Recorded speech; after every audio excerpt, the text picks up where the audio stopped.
What is going on, guys? Welcome back to 4-0 Gaming. And today we've got some awesome content that's actually an excerpt from our live show that we do every Monday called The Guardian Report. It goes live at 3:30. So if you do like this kind of content, be sure to tune in every Monday. We hope to see you guys there. Enjoy. All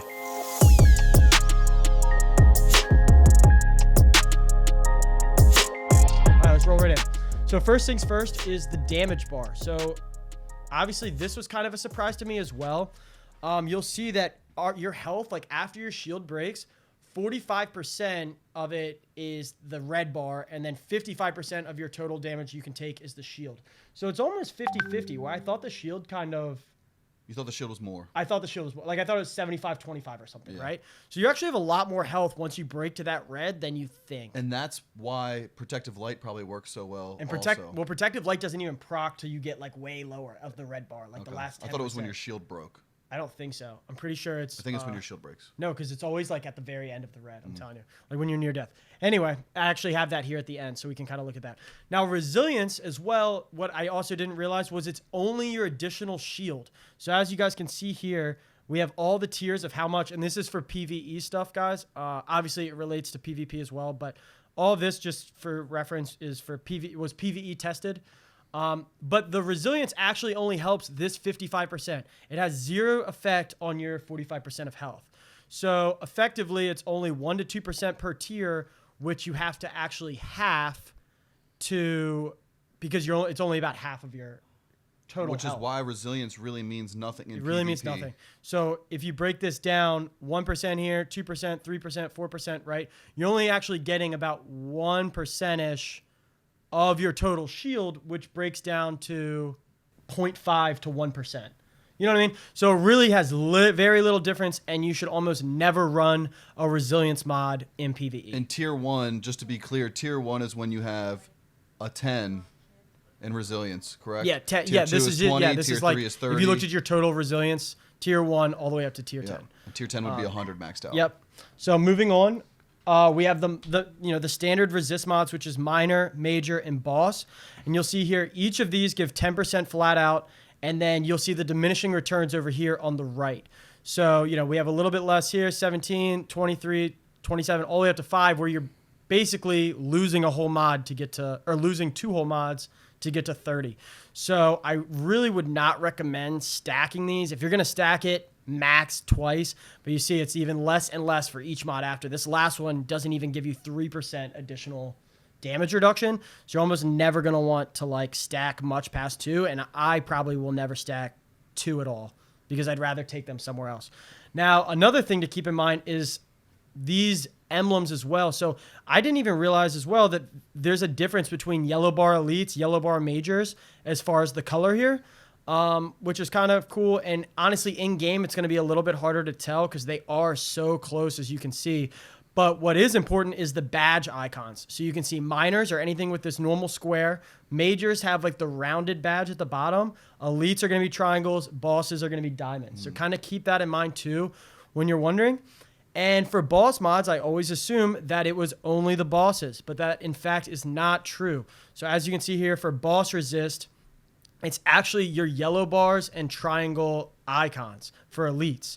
So this includes all champions. So when we're running Grandmaster Nightfalls, I always used to think major for champions because they're not boss yellow bars, Correct. right?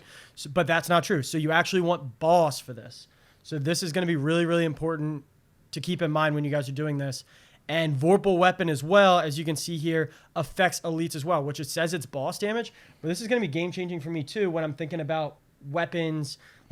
We use Izanagi's a lot, but if you're thinking about how to take down champions really quick, something with Vorpal is going to do more damage to champions. Yeah, which is very interesting. So keep that in mind. But on the other hand, Dutch. So heavy armor resistance mods, like you just said, include elites, champions, and bosses. But Which is these. Yep. But major specs that you put on your weapons only... Boss spec. Yeah. No, major specs only affect majors and champions, while boss specs only affect bosses. Yeah. So it's kind of weird. It is kind of weird. Yeah. And I wish there was more clarity on that because you would never know why elite, resistance mods are for elite and bosses, but boss spec is only for bosses. For damage. So don't think that if you put a boss spec on your gun, it's going to do more damage to champions. It's not. It's only going to do bosses. So it's kind of weird that those are different, and I'm not sure how you can see that right Bungie there. did that. It's kind of weird. But yeah, so make sure you have major spec on if you want to do more damage for weapons, not for resist mods. So that's kind of like the only caveat to this in general. Moving on, we've got the other damage resist mods, which would be concussive, and then your elementals. And this was surprising to me as well. We have 10% on the major and minor, but on these elementals, it's only 5%. I honestly thought that it would probably be more than the major. Like, that was just kind of always my And we I use guess those. assumption. We use those a lot in Grandmaster Nightfalls. But 5% is almost like nothing. You know what I mean? Yeah. So if you definitely don't be running these resists over the actual Major, minor, boss. because even 2 of these is doing less than a major mod would for what, like major enemies. You know what I mean? Or even minors. Like if those minors are throwing grenades at you, like that are fire, leave fire on the ground. You want the concussive. Yeah, you want the concussive And for 15%. we've always debated that when we go through our loadouts for Grandmaster Nightfalls. Like I always run 1 boss, 1 major, 1 minor. Yep. I'll throw a concussive on, and then whatever the resistance singe is, if it's extra void. But now I know, like, maybe I should throw on that extra major spec instead. Yeah.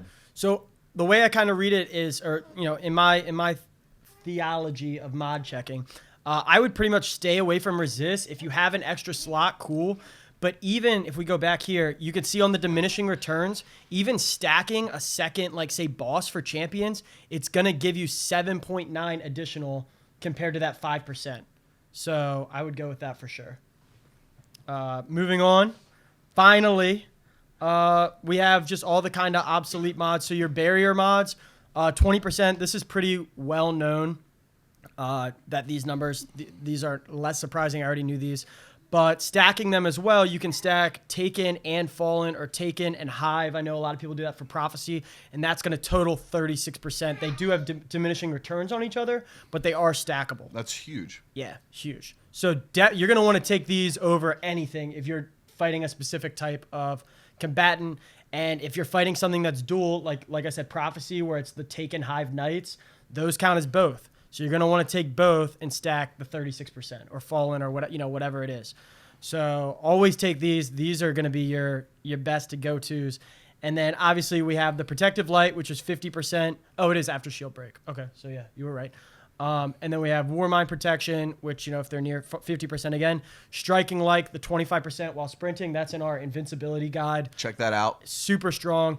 And all of these stack. So keep that in mind too. If you have Protective Light procs while you're sprinting, it is going to have diminishing returns, but you're still going to be at like 70% or something stupid. And this is a build, the Protective Light, Striking Light, that we use all the time. Yeah, literally, it's like one of our most watched videos on YouTube. It's huge. Yeah.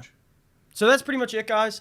I hope that this helps you guys out a lot, and hopefully this kind of sheds some light, because I was really surprised when I saw this. And big shout out to him for hooking it up. Yeah, Lauren, you can come back. Manelli.